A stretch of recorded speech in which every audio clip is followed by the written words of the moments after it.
ZEE5 ಇರುವಾಗ ನೀವು ನಿಮ್ಮ ನೆಚ್ಚಿನ ಶೋಗಳನ್ನ ಎಂದಿಗೂ ಮಿಸ್ ಮಾಡಿಕೊಳ್ಳುವುದಿಲ್ಲ. ಅದು ಸಂಪೂರ್ಣ ಉಚಿತವಾಗಿ. ಈಗ ಯಾರು ಯಾವ ಪಾತ್ರ ಕೊಡ್ತಿರೋ ಗೊತ್ತಿಲ್ಲ, ಆದ್ರೆ ನನಗೆ ಯಾವ ಪಾತ್ರ ಕೊಡ್ತೀರಾ ಅಂತ ಹೇಳಿ. ನಾನು ಡಾನ್ಸ್ ಎಲ್ಲ ಕಲ್ತಿದ್ದೀನಿ ನೋಡಿ. ಬೇಕಾದ್ರೆ ಇದು ಮೂನ್ ಡಾನ್ಸ್. ಲೇ, ನಿನ್ನ ಡ್ಯಾನ್ಸ್ ನೋಡಿ ನಾವು ಪಾತ್ರ ಕೊಡಲ್ಲ. ನಿನ್ನ ಹೈಟು ಪರ್ಸ್ನಾಲಿಟಿ ನೋಡಿ ನಿನಗೆ ರಾವಣನ ಪಾತ್ರ ಕೊಡ್ತಿದ್ದೀವಿ. ಅಮ್ಮ ರಂಗು, ನೀನು ಮಂಡೋದ್ರಿ ಪಾತ್ರ ಮಾಡಮ್ಮ. ಆಗ್ಲಿ. ಈ ನಾಟಕದಲ್ಲಿ ರಾವಣ ಮಂಡೋದ್ರಿ ಏನಾದರೂ ಡಾನ್ಸ್ ಮಾಡೋ ಸನ್ನಿವೇಶ ಇದ್ರೆ ಹೇಳಿ, ಮಾಡಿ ತೋರಿಸ್ತೀವಿ. ಯಾಕೆಂದ್ರೆ ಈಗ ಆಡಿಯನ್ಸಿಗೆ ಬೋರ್ ಆದಾಗ ಈ ಹಾಡನ್ನ ಅಲ್ಲಿ ಹಾಕ್ಬಿಡೋಣ, ಆಗ ಆಡಿಯನ್ಸು ಎದ್ದೋಗಲ್ಲ. ನನಗೂ ಡಾನ್ಸ್ ಅಂದರೆ ಇಷ್ಟನೇ. ಅಪ್ಪ ಹೂ ಅಂದರೆ ಡಾನ್ಸ್ ಮಾಡ್ಬೋದು. ರಾಮಾಯಣ ನಾಟಕದಲ್ಲಿ ರಾವಣ ಮಂಡೋದರಿಯ ಹಾಡಿನ ಸನ್ನಿವೇಶ ಬರುತ್ತೆ, ಆದರೆ ನೃತ್ಯದ ಸನ್ನಿವೇಶ ಇಲ್ಲ. ನೀವು ಮಾಡಿ, ಚೆನ್ನಾಗಿದ್ರೆ ಮಾಡಿಸೋಣ, ಪ್ರೇಕ್ಷಕರಿಗೆ ಒಂದು ರಂಜನೆ ಸಿಕ್ಕುತ್ತೆ. ನಿಮ್ಮ ಅಪ್ಪನೇ ಹೂ ಅಂದ್ರಲ್ಲ, ಇನ್ನೇನ್ ತಡ, ಬನ್ನಿ. ಲ ಲ ಲ ಲ ಲ ಲ ಲ ಲ ಲ ಲ ಲ ಲ ಲ ಲ.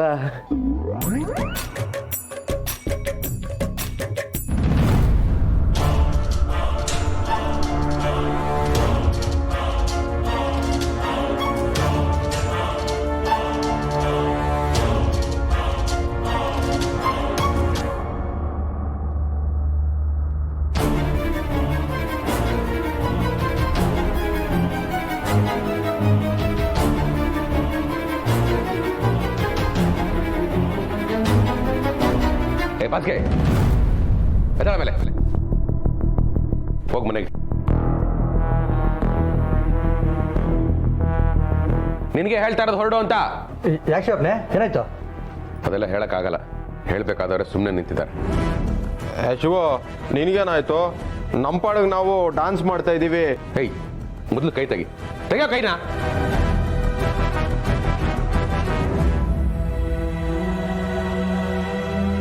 ಯಾಕಣ್ಣ, ಏನಾಯ್ತು? ಏನಾಯ್ತು ಅಂತ ನಾನು ಕೇಳ್ತಾ ಇದ್ಯಾ? ಯಾಕೆ ಏನಾಯ್ತು ಅಂತ ನಿನಗೆ ಗೊತ್ತಿಲ್ವಾ?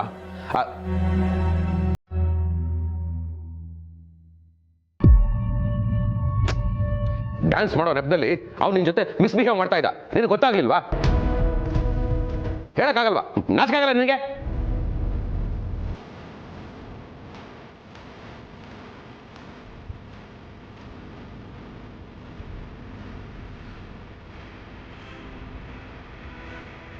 ನನಗೆ ಏನು ಸಮಸ್ಯೆ ಇಲ್ಲ, ನಿನಗೆ ನನ್ನ ಸಮಸ್ಯೆ.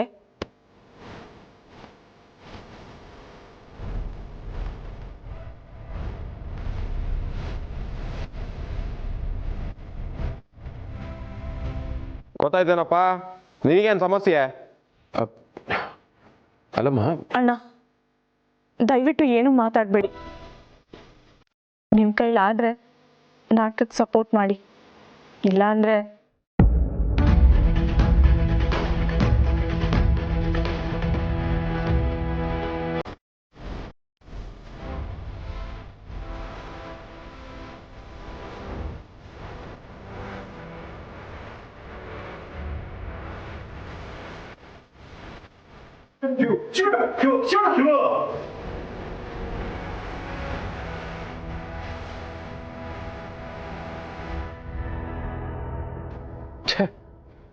ದೌರ್ಜನ್ಯ ಆಗ್ತಾರೋ ಹೆಣ್ಣಿನ ರಕ್ಷಣೆ ಮಾಡಕ್ ಹೋದಾಗ ನಮ್ದೇ ತಪ್ಪು ಅಂತ ಬೇರೆ ಯಾರೋ ಹೇಳಿದ್ರೆ ಪರವಾಗಿಲ್ಲ, ಆದ್ರೆ ದೌರ್ಜನ್ಯಕ್ಕೊಳಗಾಗಿರೋ ಹೆಣ್ಣೆ ಹೇಳ್ಬಿಟ್ರೆ ಇದ್ರಲ್ಲಿ ಅರ್ಥ ಏನಿರುತ್ತೆ ಭಗವಂತ? ಶಿವಪ್ರಸಾದ್,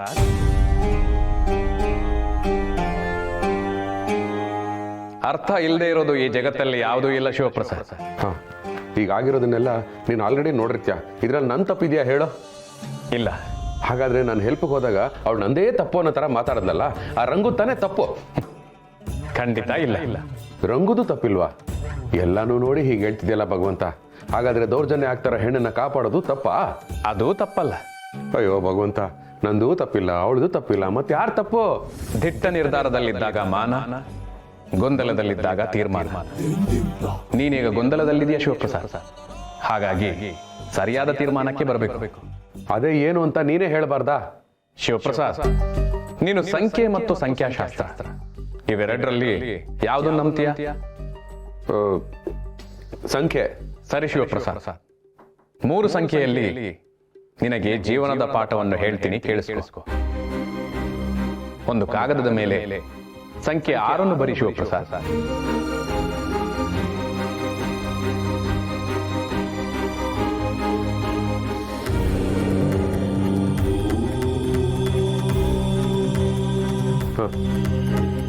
ಇದು ನಿನಗೆ 6, ಆದ್ರೆ ನನಗೆ 9. ಅಯ್ಯೋ ಭಗವಂತ, 6ನ್ನ ಉಲ್ಟಾ ಮಾಡಿ ನೋಡಿದ್ರೆ ಅದು 9 ಥರನೇ ಕಾಣಿಸೋದು, ಅದೆಲ್ರಿಗೂ ಗೊತ್ತು. ಯಾಕೆ ನಮ್ಮ ಬಾಸ್ಗೆ ಇಸ್ಪೀಟ್ ಆಡ್ಬೇಕಾದ್ರೆ 6ನ್ನ 9 ಅನ್ಕೊಂಡು 1000 ರೂಪಾಯಿ ಕಳ್ಕೊಂಡಿದ್ದ. ಈಗ ಸಂಖ್ಯೆ 1 ಬರಿ.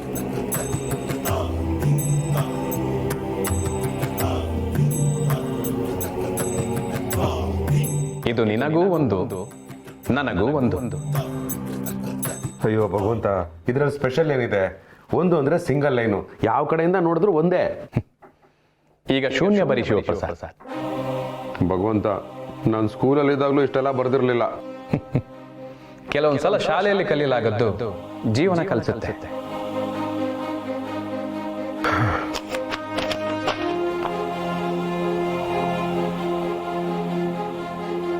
ಇದು ಯಾರು ಯಾವ ದಿಕ್ಕಿನಲ್ಲಿ ನೋಡಿದರೂ ಶೂನ್ಯವೇ ಶಿವಪ್ರಸಾದ್.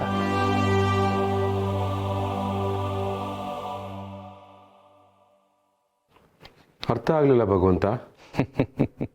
ಅರ್ಥ ಆಗಿದೆ, ಆಗ್ಲಿಲ್ಲ ಅಂತ ಹೇಳ್ತಾ ಇದೆಯಾ? ಇರ್ಲಿ, ಅರ್ಥ ಆಗದೆ ಇದ್ದವರಿಗೆ ಇನ್ನೊಂದ್ಸಲ ಹೇಳ್ತೀನಿ. ನಿನ್ನ ದಿಕ್ಕಲ್ಲಿದ್ದಾಗ ಇದು 6, ನನ್ನ ದಿಕ್ಕಲ್ಲಿದ್ದಾಗ 9. ಆದರೆ 1 ಅನ್ನೋದು ನಿನಗೂ ನನಗೂ ಇಬ್ಬರ ದಿಕ್ಕಿಗೂ ಒಂದೇ. ಇದು ಅಕ್ಕಪಕ್ಕದವರಿಗೆ ಯಾವ ಅರ್ಥವನ್ನು ಕಲ್ಪಿಸೋದಿಲ್ಲ.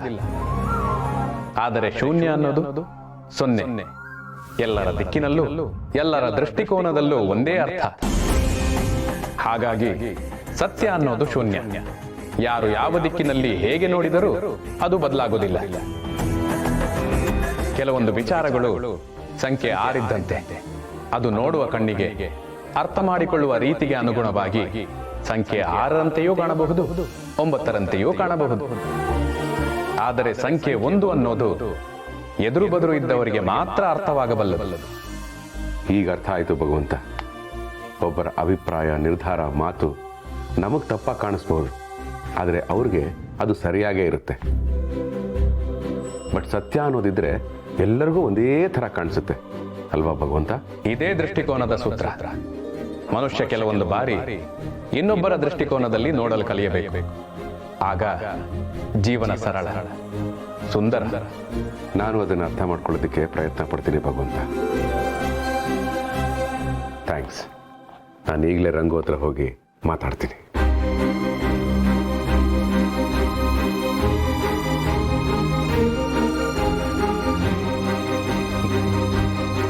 ನಿನಗೆ ಮತ್ತು ಸಮಾಜಕ್ಕೆ ಹೊಸ ನೀತಿಯ ಕಾಲ ಶುರುವಾಗಿದೆ ಶಿವಪ್ರಸಾದ್. ಶುಭವಾಗಲಿ. ZEE5 ಆಪ್ ಡೌನ್ಲೋಡ್ ಮಾಡಿ ಎಲ್ಲಾ ಸಂಚಿಕೆಗಳನ್ನು ಸಂಪೂರ್ಣ ಉಚಿತವಾಗಿ ನೋಡಿ.